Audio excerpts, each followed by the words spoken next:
Hi everyone.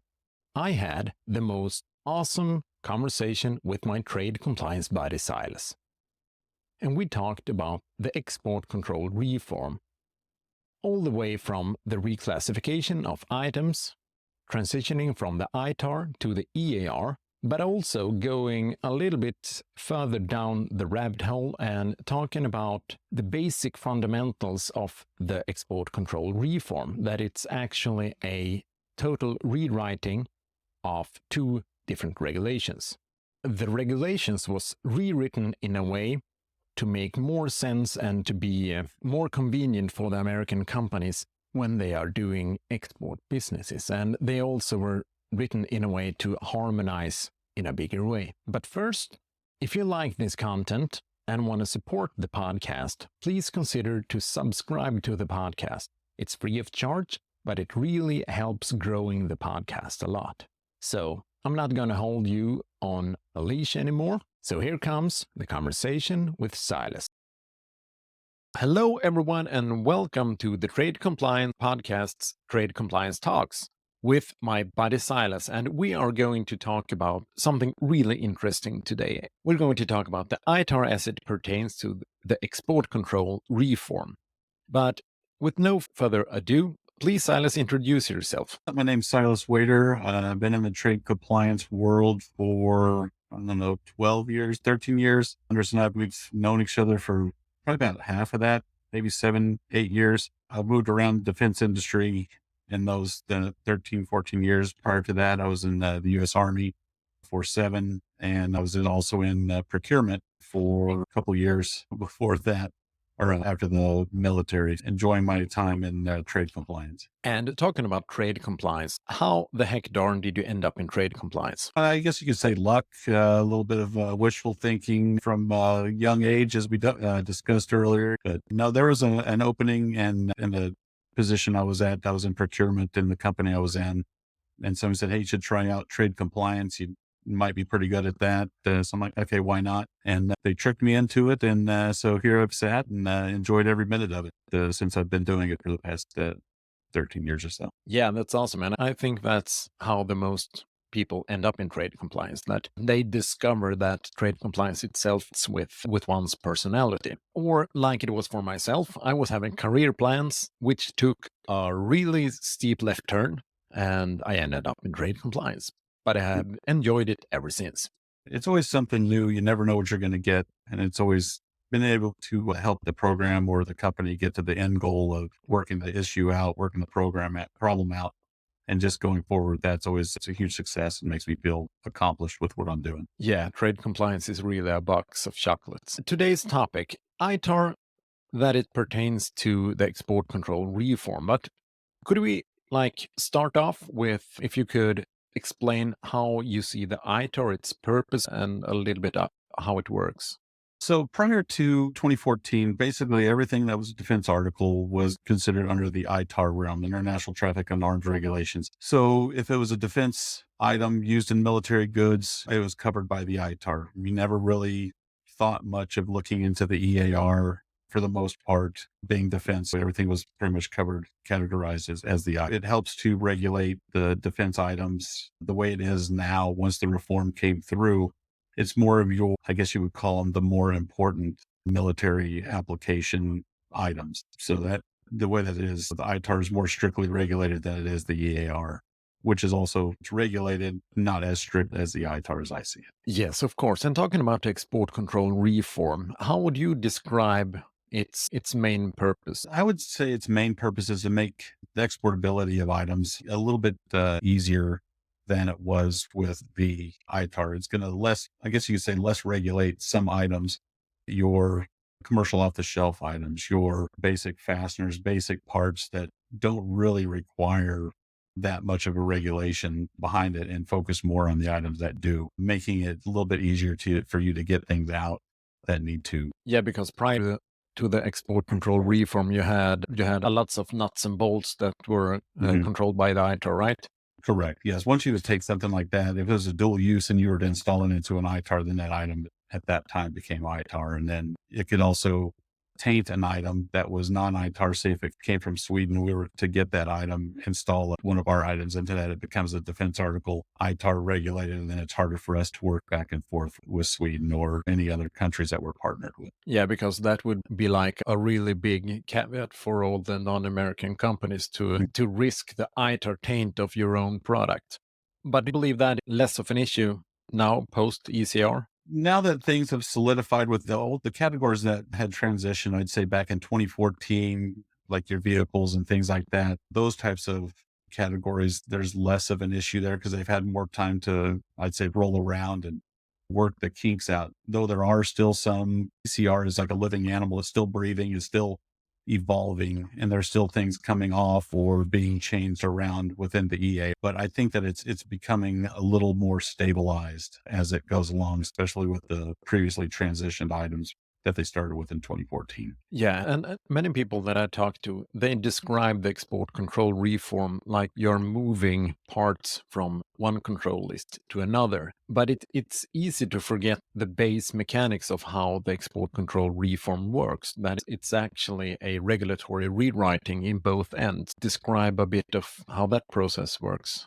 Well, basically what you're looking at is you're looking at a basic set of parts and components for defense articles, and then looking through there to see what is specially designed for military application if it's to fall off of, we'll say fall off of the ITAR and move over to the ECR. There's a specific process that you have to go through. You work with your engineering, you work with different manufacturers to figure out the fit, form, function, and the design purpose of that item to find out where it could fall into the ECR. So it's or not EAR, so many different E's, but you have to go through the specific processes to find out where it fits correctly. And I think from the get-go in 2014, I don't know if industry actually had a good understanding of how to go through and classify the parts out through the correct process. And I'm not sure if it was laid out to industry clearly at the get-go until I'd say a year or 2 years down the road after they went through the design process, put things into their different buckets. But then as it evolved, found out that those were not the correct buckets and again, moved it down into where they needed to go. And I think that's where everything's starting to rest now. It's a process of look, see if it's ITAR, go from there, see where it fits in EAR. If it's there, then you got to move to where it needs to go because the different functions within the EAR, it's the different buckets. You have the 600 series for your military application. That's where most of your military goods will reside. But you have to be careful that maybe some of those items are dual use and they would fall into a different bucket. So you have to make sure that you're working with the correct people and the right process to make sure you're grabbing it and putting it in the right spot. You believe that the industry was ready for the export control reform when it started, or did it come a shock to the industry? Like, how are we going to do the classification now when everything is changed? I think that industry was somewhat ready, but I don't think they were ready for the tsunami that happened when it did come through. When it did, we were aware it was coming in 2014, but we just weren't aware of how big of a process it was going to be to accurately and, like I say, quickly and accurately put them where they needed to go in order to export and not to affect the programs that were go through every bill of material for every product that we had in order to classify everything before we could export anything out. And that could have potentially affected the contracts that we had in place already and things of that nature. So we had to lean forward as much as we could once we learned about it. But I don't think we were 110% ready once the regulation went into place. No, pretty understandable. Do you believe there was a lot of overclassification? For example, that something obviously had to the CCL, but some businesses maybe still considered their item to be controlled by the ITAR. Yeah, I think that there were a lot of instances of the overclassification. I still think that in some areas, some vendors are still trying to hold on to the essence of the saying that it has this class of export marking on it, so it has to be an ITAR item. That's not necessarily that. You have the different distribution statements that could affect your drawings or your parts, but those items could ultimately have transferred from the ITAR to the EAR, but maybe prints and things of that nature, blueprints that weren't updated to the newest classification, which that was another issue, was who was going to pay. It was a dollar thing, is not to update your prints until there's a new rev to that drawing, in order to not affect any kind of cost or anything to the bottom line. So that could cause a lot of confusion in that area as well. But I think a lot of things were overclassified at the beginning, but then again, as the tsunami started to regulate itself out, everything started to go right side out. And do you believe there was a lot of cases of the opposite, that someone would like slap on the EAR 99 instead of the correct ECCN of their newly transitioned item? I think there was a possibility that could have happened if, again, if I would say the export professional thing where I was, our group was very in depth on what was there, what was going out, ensuring that, looking through the regulations to make sure it was going to the right bucket or ITAR. If you had program managers or something like that kept pushing the issuance of it should be this, it should be that, based on what little knowledge they did have, there was a possibility that could have happened where you had an ITAR item or a item that should have been classified on the CCL, and they said, yeah, it's just going to be EAR 99, no regulation required for it. So there's always that possibility, but that's where the trade compliance folks come in and try to keep everybody on the up and on the right path. Yeah, of course. I'm reading off my little sheet note here, and purpose of the transition, the motivation behind the transition, such as increasing efficiency, reducing regulatory burdens, and aligning export controls with current technical advancements. There is a lot of things to digest in that question, but do you believe that the technological development could actually play some tricks with the classification? Because if you are moving something from the ITAR to the EAR and you have a threshold between the regulations, and due to the technology advancements, that threshold is actually moved in the same time as the ECR, that Right. something could bounce back due to the thresholds moving around. And I think that there's always that possibility of things bouncing back and forth. Like you say, with the technological advancements and thresholds moving, there's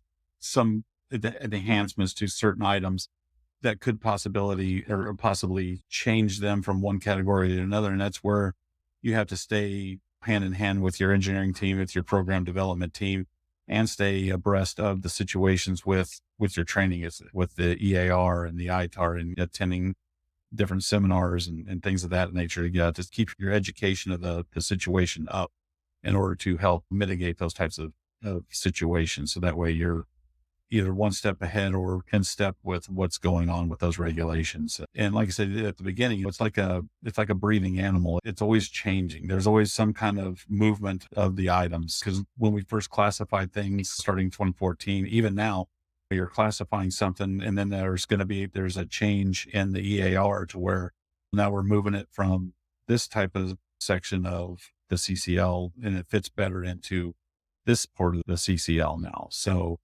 you just have to keep abreast of the different changes that are going on when they put out the different notices, read through them, make sure that you're staying abreast of what has changed and if that affects any of your product or any of your category, and then jump to keep in line with what's going on so you don't get left behind and cause some sort of regulatory issue that you have to clear up with either a disclosure of some sort or making ahead so you don't mess up the program or the company. No, of course not. Did you notice any cases of where the government may have changed their mind? Like they rewritten the ITAR and they rewrote the EAR, and businesses were doing the correct classification, and due to that correct classification, moved items from the ITAR to the CCL, but the government's intention wasn't to move those specific items, and rewrote the regulation so that these items were still fit in the ITAR. Yeah, I've not run into anything myself in that type of situation. I've heard, but I can't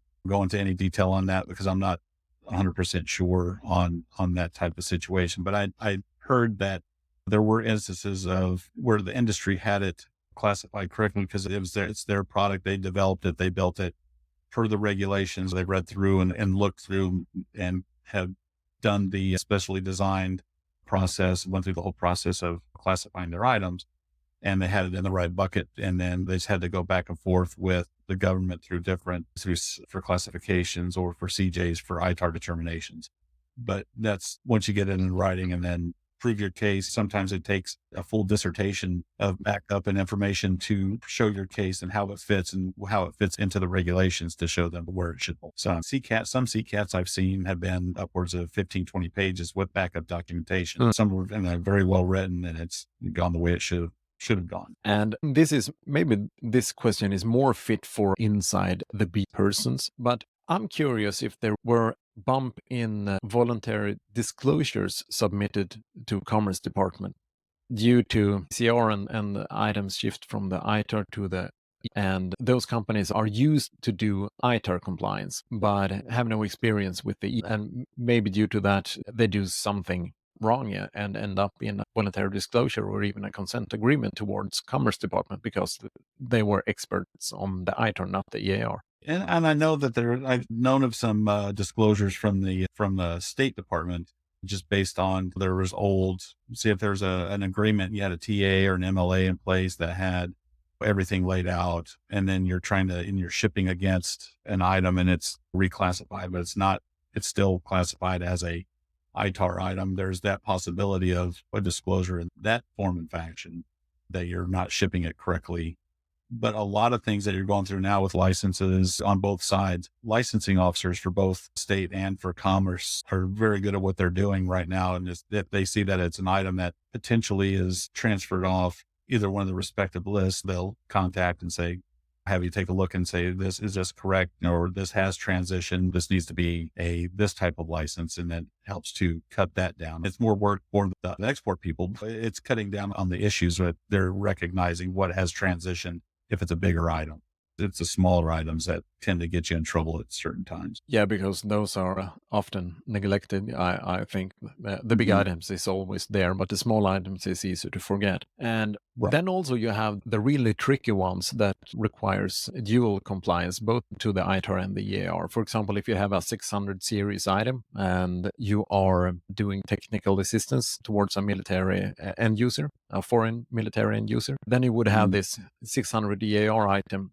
that still requires a TAA. Usually when you have your TAs, if you're talking an ITAR situation, you have an ITAR item that incorporates a 600 series item, you would throw that onto your TA application as a .x item for that ITAR categorization. So if you have we'll just say a category 7 vehicle, and you have some 600 series that's part of that, when you're doing a TA against that, you would throw that as an X item in order to discuss the commerce controlled parts and things of that nature as part of that application. So you just have to, again, you go into the whole classification process of what you're looking at, either from an EAR, and then make sure that you're capturing everything that could be incorporated into that item that you possibly could discuss, and then make sure you capture that out, explain that in your letter of transmittal or a letter of explanation. So that way you're capturing it and they know what you want to discuss, and it could encompass both EAR and ITAR. So just make sure you're capturing that from the get-go. Really interesting, I think. And one thing that I always have been interested in is the enforcement sides of things. Do you believe that the enforcement side of both the ITAR and the EAR side of compliance is also written in the same manner as the regulations? I think it go hand in hand with the way that it's written out, but I think that the enforcement of that, I haven't seen much of a difference. I think it's all about the same. It fits in with how they wrote it out. It's as long as the company, the trade compliance folks and the people that are sending the applications through and looking to export that are doing their due diligence, paying attention to what's going out there, and then potentially self-disclosing any issues that are out there, then I think that the companies that are doing the right thing and self-regulating and bringing up the issues and regulating themselves, I think there's less of an issue there with anything else, as long as they're staying abreast of the situation with the ITAR and the EAR and the potentially ebb and flow of the changes, they'll stay where they need to be. And I think the enforcement's about the same as it was. Maybe, I don't know if it's a little lighter, but I've always tried to stay out of that realm of getting any kind of trouble. That's obviously nothing you try out for fun or for having the experience in your backpack. Yeah, let's just try and see Yeah. what happens and see how bad this hurts. No, I'm not about that. And you being a part of a American company, have you noticed any difference in your trade relationships with international partners or customers or suppliers due to the ECR? Not really, not too much. If you have a good partnership with with the foreign entities that you're working with, either our partners or vendors or customers, I haven't seen anything that's any different due to the ECR. Some of them are happier that it's happened because they can get, like you said, the smaller, less regulated parts faster than what they could before. But and then again, with the ITAR, a lot of foreign entities don't deal with ITAR and they try to say mitigate the use of ITAR type items. So that has really helped to, I guess you say, strengthen that bond, that we don't have some of those regulations with the ITAR, but you still have the regulation with the EAR, depending on what country it is, what type of licensures you need in place to get those out. But I haven't seen anything negative really due to the ECR and the partnerships we have within any of our foreign. Yeah, and I believe that's the main purpose with the ECR also, to make it more convenient to international customers to do business with US Mhm. companies. And also what I see as something that may have been the most convenient thing is that when you were dealing with ITAR components, you always needed a license. But with the EAR, you have this plethora of license exceptions that you actually can use. Yeah. So you have those. And then, and again, with the I would call it the lightning of the regulations. Different countries don't require a export license to send it out. If it's a certain category of part within the CCL, and depending on where that country falls on the list within then there might not be a license required to send out based on the country code or the country category that they're situated in. So you might not need a license at all. And that makes it a lot quicker.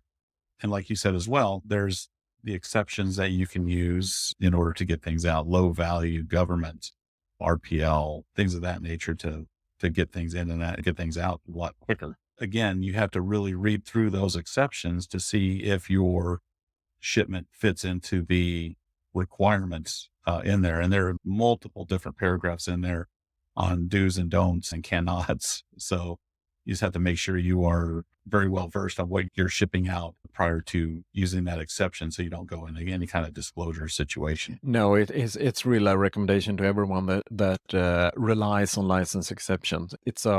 It could be a real treasure hunt to find the evidence in the paragraph that you can use these license exceptions. But so do it with some caution, of course. Yeah. And a lot of the wording is very, very tricky, I guess you could say. So make sure you're reading it and then read it again and then bounce it off somebody else that has read it and read it a couple times, because some of the different wording can really, when one paragraph, you're like, yep, I can do this. But then if you read the paragraph and a half down, you're like, there's no way I can do this. So I got to go and look and see what I have to do. So it can be confusing at times. So you just got to make sure you read it and reread it to absorb what you're Yeah, looking at. and often read the whole part because, as you say, there could be a release in a paragraph, and then a few paragraphs down, there is a new catch for that item. Yeah, it's like that. Yeah, or the shoot. But I feel many times that you are given these subtle clues that may not be as clear as you want them to be, especially for a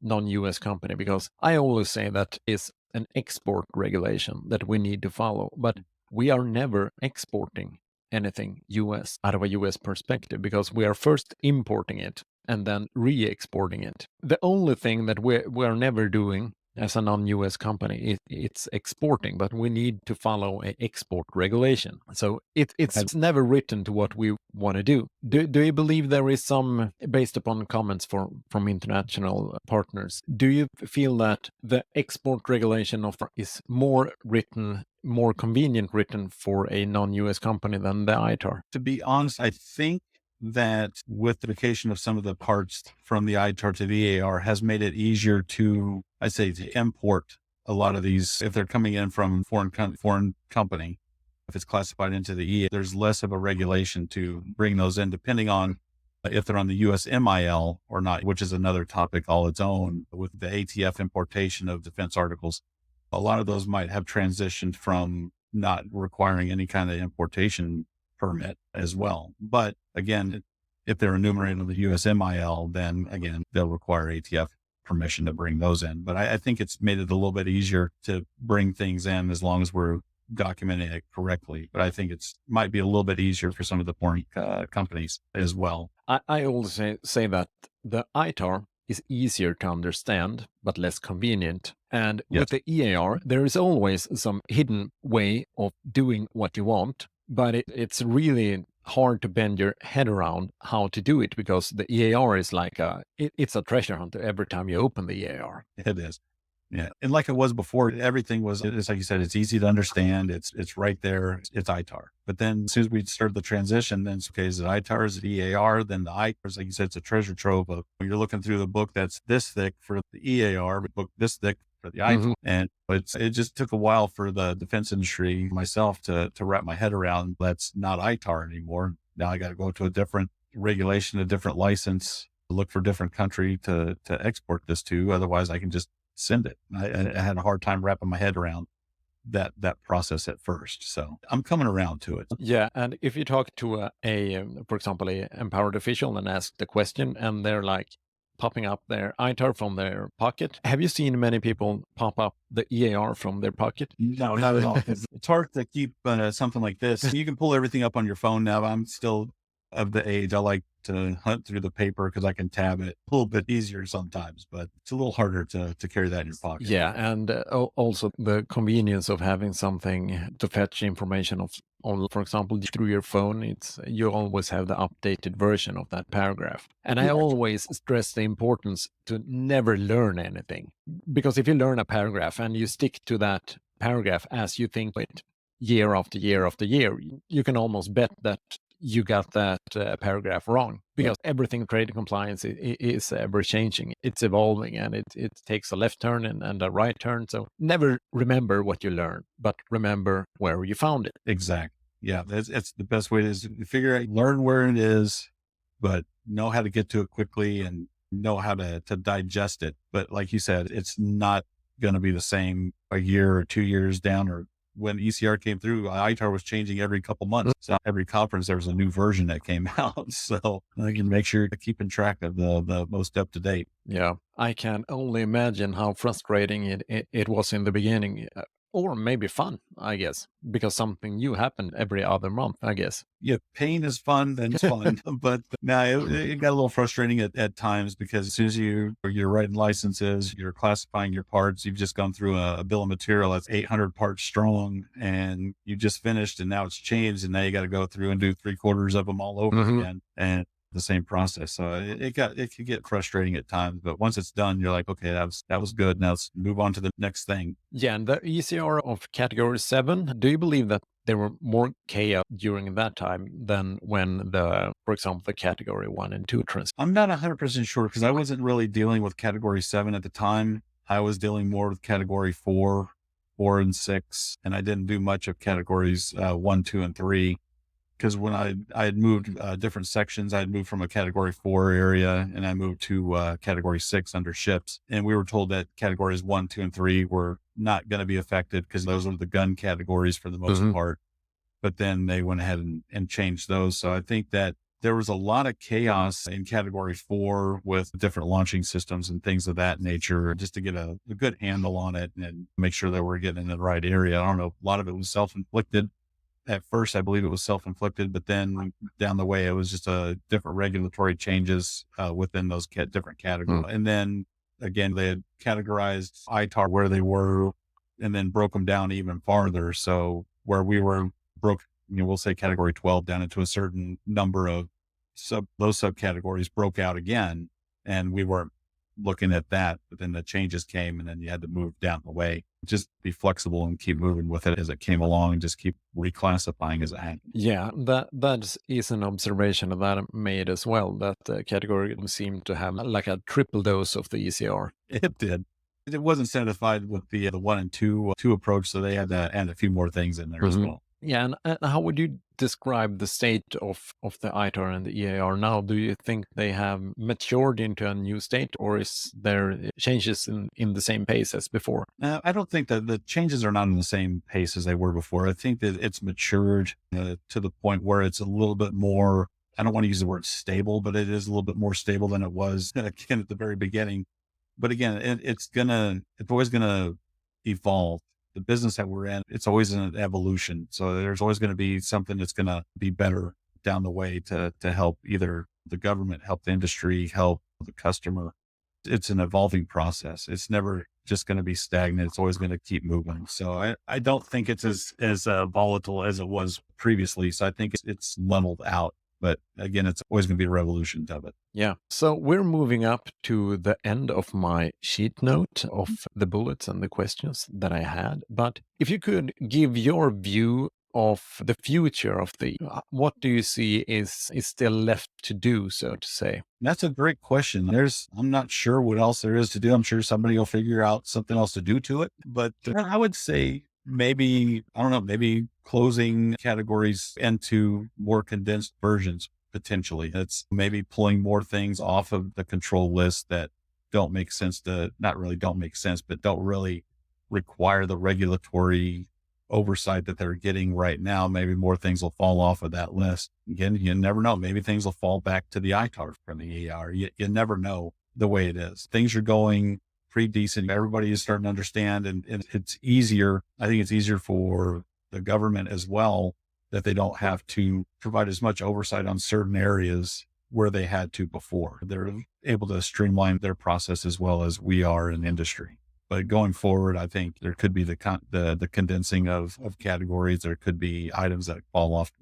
But again, you never know what's up around the bend. It could be roaring rapids, could be a pond. You never Yeah, know. you never know because sometime down the line, there could be like this un-ECR process that requires most parts to move from the EAR to the ITAR due to changed environment globally that we need to really protect our technologies. And so we're slapping the ITAR classification on things again. I don't see that happen. You never know yet. But again, like you said earlier on, with the advances in technology, things of that, there could be seemingly items that we look at now that are not, that we view as, that's no big deal. But down the road, look at the conflict right now in Ukraine and look at the commercial drones being used in that type of capacity. Who would have thought that that would have happened with that? And I can see those being regulated a little bit tighter than what they had been previously. Different things down the road, technological advances could make things a little stricter than what they are. So things could come from the EAR, move to ITAR. Yeah, because